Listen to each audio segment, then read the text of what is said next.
Just because he was too handsome, he thought he would be single forever. It turned out she was actually a girl, and the people confessing to her were always girls too. She had once longed for love, but boys, intimidated by her looks, never saw her as a romantic option. So she gave up on love early, until this day came. A white-haired person fell from the sky, and her fate began to shift. Wishing someone would praise her beauty, Xiao coldly said, "Please step aside," and hurried away. Watching her retreating figure, the white-haired one let out a sigh. Is there really such a noticeable boy in this school? Back in class, Xiao's thoughts lingered on what had happened. She fumed silently. He actually called me a man face to face. That's so rude. While Xiao was lost in thought, the girls in class started chattering. They were talking about another prince of the school, Senior Ichimura, in the second year. His father was a billionaire. He had already inherited 2 or 3 companies, and rumors said he had dumped over 100 girls. Xiao, also called a prince by classmates, imagined his luxurious and arrogant image. What she never expected was that this Ichimura Senior was the same rude white-haired person from before. At that moment, Ichimura saw Xiao. Comically, he said in front of everyone, "Hey, your butt okay?" Xiao instantly felt mortified, wishing she could disappear. Even worse, the girls rushed up to Xiao, shouting to ask when she had met Senior Ichimura. Only then did Xiao realize this guy was the other prince. At the same time, Ichimura learned from classmates that the one called a prince but actually a girl was Xiao. He widened his eyes in surprise, almost thinking he misheard.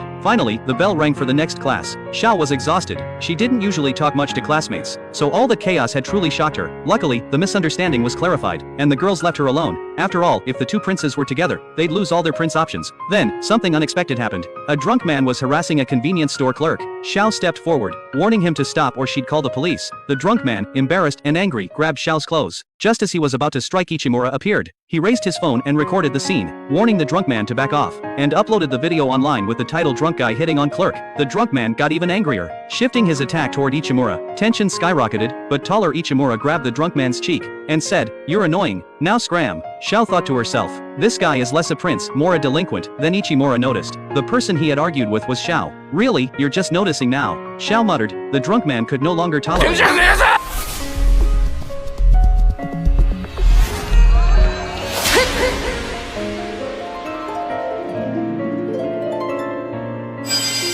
人を背後から狙うなんて卑怯だ。卑怯だ。卑怯だ。卑怯だ。卑怯だ。 They almost fought, but the store manager arrived in time to stop them. What puzzled Xiao most was why the troublemaker was the one running away. It was because Ichimura held Xiao's hand, and they ran to Shark Park. There, Ichimura spoke directly. "Your behavior just now really moved me." He curiously asked, "Have you ever been treated like a princess?" Xiao said she never had, and Ichimura immediately took action.